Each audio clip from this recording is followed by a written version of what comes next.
ఇల్లేమో ఘోరం, అసలే చీకటి గాఢంధకారం. చేతిలో దీపం లేదు, కానీ గుండెల నిండా ధైర్యం ఉంది.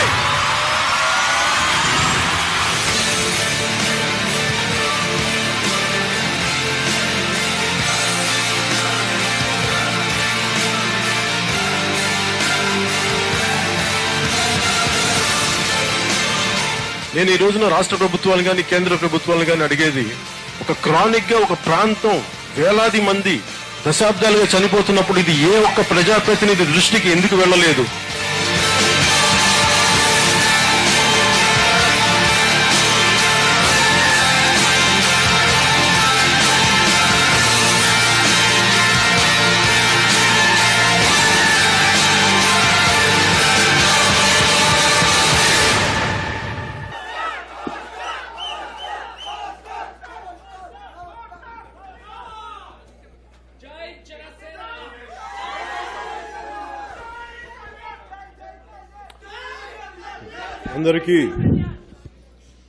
అందరికీ నా హృదయపూర్వక నమస్కారాలు.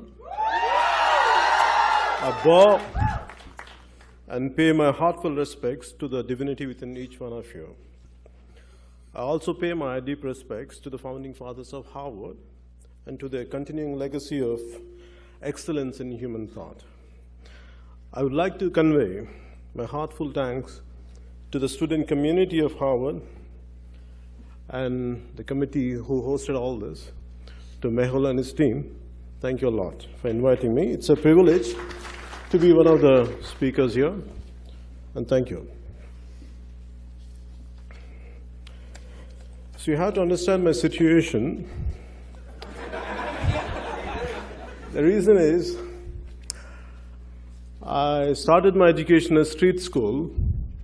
It's quite difficult for me to address a speech in Harvard, so you have to understand my situation. My preteens and adolescent years, from late 70s to early 90s, was a beginning and end for so many cultural, socio-cultural and political changes happened. So for me, as a kid, I was coming from a very small, lower middle class family. My father started his life as a police constable, and my mother being a housewife, and we are a family of 5. So I was a sick child. I had a bronchitis problem, so I had ample time to contemplate about life's problems. Whenever I used to fall sick, not going to school, I used to be at home. I used to have all the time to think about what's happening around me.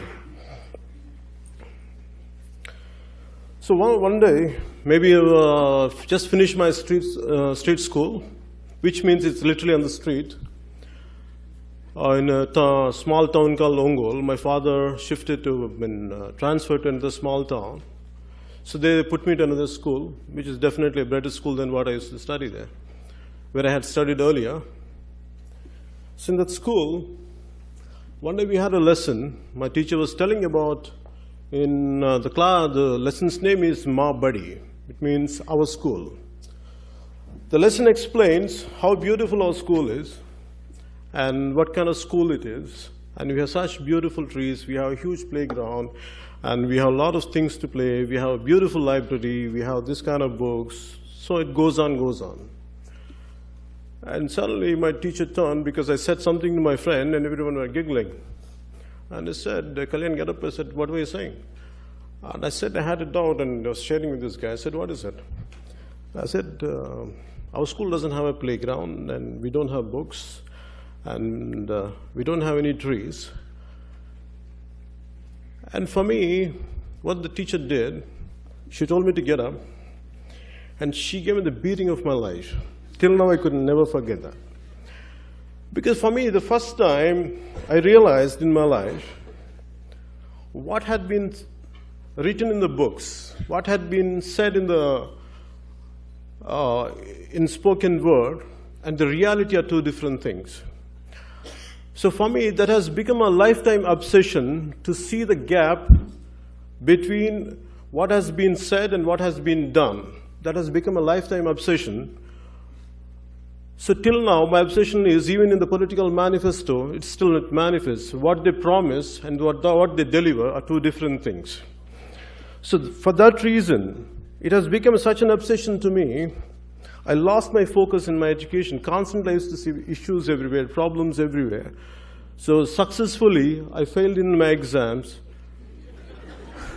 True. I successfully failed in my exams, so I could not continue my education.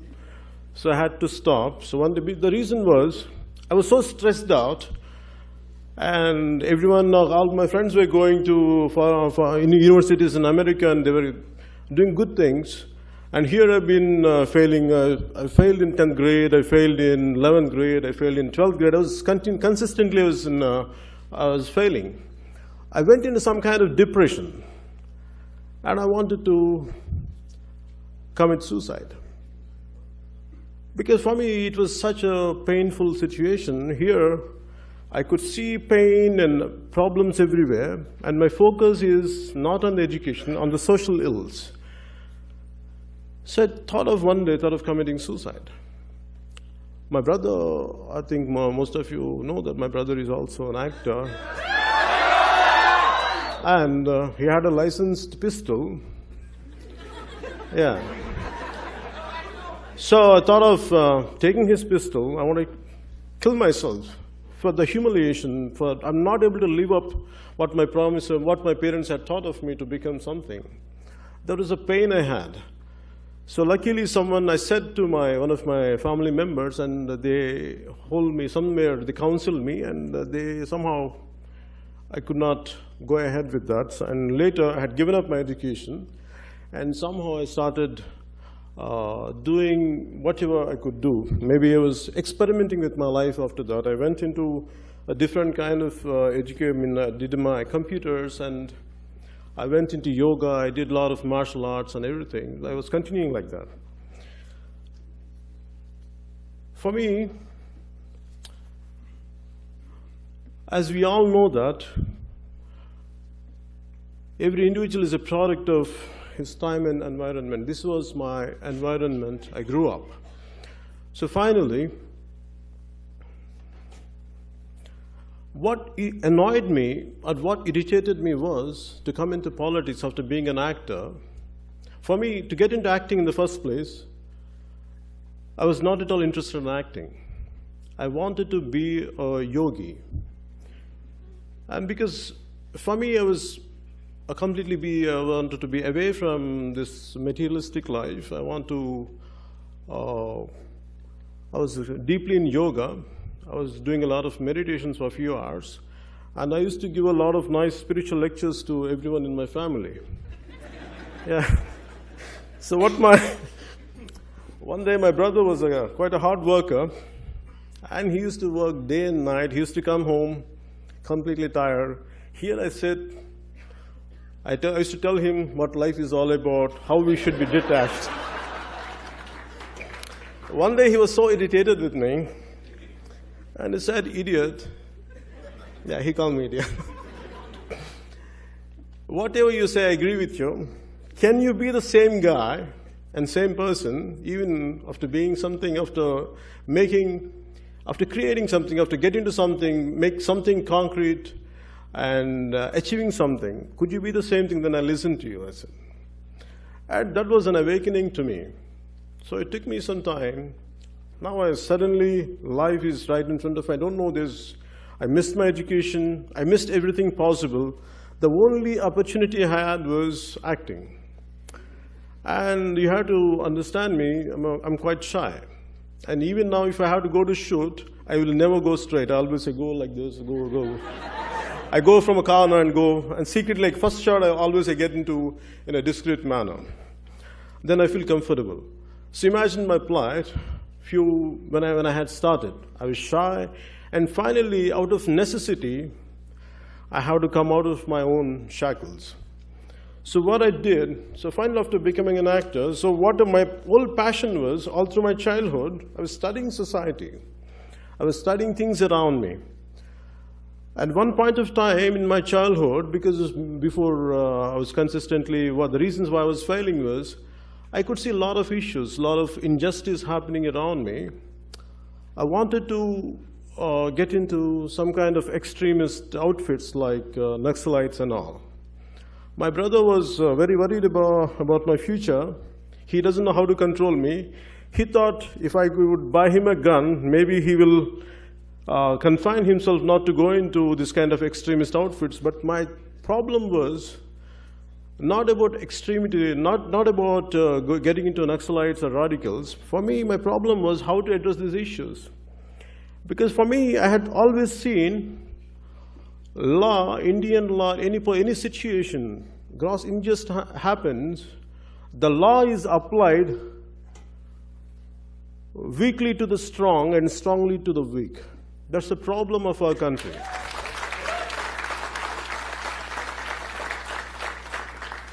So for me, somehow I was very upset. And all through my life I struggled because, as I said, especially in late 70s and 90s, it was quite a turbulent time, at least for me. The reason was I wanted to embrace an ideology, and here we had capitalism one side, and still communism was quite active then. And Union of Soviet Socialist Republic was still active. And for me, my father comes from a communist family, and he was a hardcore communist. My mother is a deeply religious. And my father, like any other Indian communist, I don't know, definitely my father, like other communists, I don't know, but my father was also a great devotee of Swami Vivekananda and Ramakrishna Paramahamsa.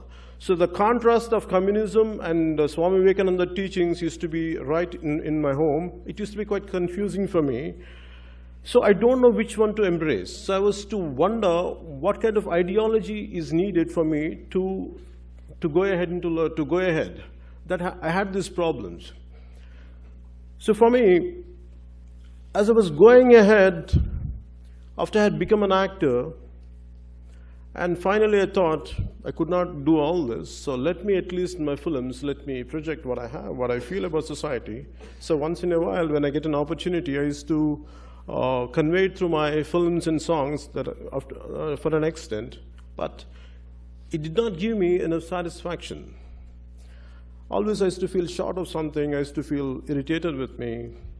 And I tried different aspects of filmmaking, but nothing could give me the complete satisfaction. So always there used to be some kind of, I used to fall short.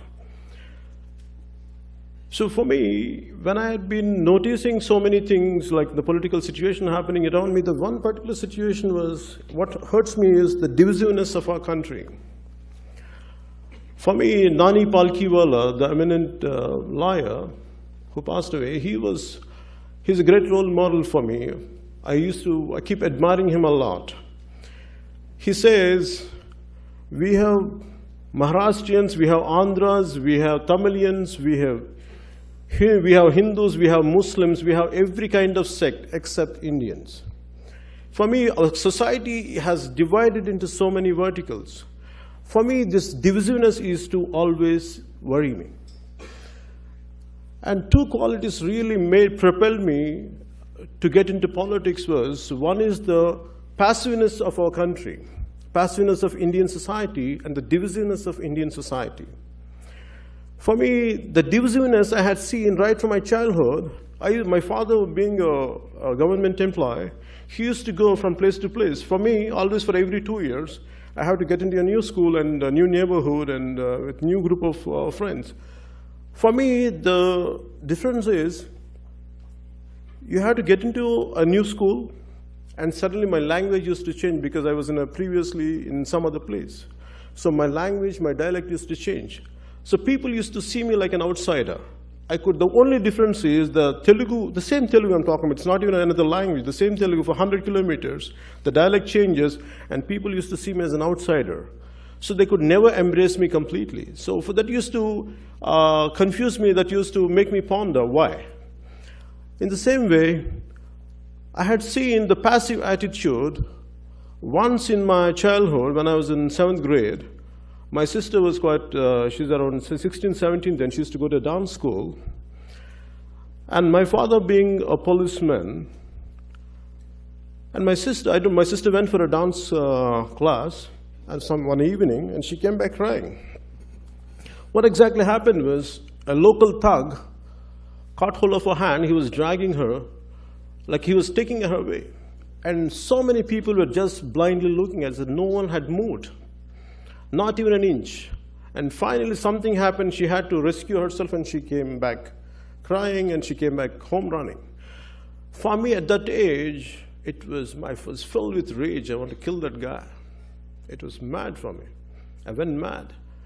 My anger was, it is not about the thug. Thugs can always be handled. The problem was the people around who are passive. They don't have the guts to do anything. For me, that has become a thought. Why? What exactly happened to them? Why? How come they can't move? And that has become the understood. People are damn scared in our society because of the corrupt political system and corrupt group of political class. And the law works only to the influential people and only to the powerful people. So that's the reason. That's what happened to me. That's why our society has become passive. For me,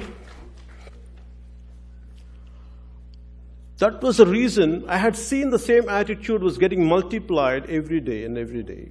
So the reason, after some time, being an actor, I realized the way our state has been divided. And for me, it was a very painful situation, not about the state division. The issue, the way government handled, the parties handled, they took care of the issue. They kept the issue for 17 years. They kept the issue in cold storage. And one fine day, they had woken up, and they broke the state in 12 hours. The kind of problems, what still we are unfolding here in both the states is mindless division, without any thought process. That's what had really irritated me and really annoyed me. The problem is, it is governments, without any thought, they can do anything they want, without any thought, without any forethought, without any proper exercising. That has created a lot of problems. For me, the divisiveness is always a problem. Imagine, in one country, we speak one language, suddenly, same Telugu-speaking communities has become bitter. There's a lot of hostility between both the regions. That created a deep pain in me, because being a lover of my country, being the lover of my nation, being madly in love with my nation, that gave me a deep pain. So for me, that particular day, I don't know what to do. And previously, I had went into politics to support my brother, but I had given up after some time.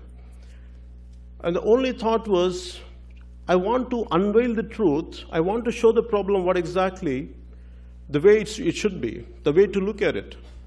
The reason why I came into politics was, the issue, I don't have any problem. What exactly happening, because my generation doesn't know what exactly happened. It is the problem of 60s politicians and 70s politicians and 80s and 90s, the successive political class made mistakes, and the future generations has to pay the price for the mistakes of the earlier generations and earlier political class. That's what really gave me pain.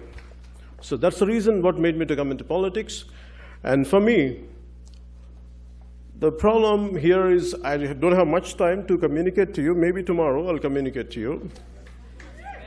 The only thing is, I can tell you, time is too short, so I'll give you a few parting lines. I love our country. I want India to be culturally, though we are different communities, we should be as one no matter what we do. We have to be culturally, really, India has to integrate. Janasena stands for cultural integration of India. The parting words should be, I want to say, in Telugu they say, "Ye desam egina indu kalidina pogadarani talli bhumi bharatani." Whichever country you go, wherever you step into, without praising your motherland, never get to. So I want to say, Bharat Mata Ki Jai.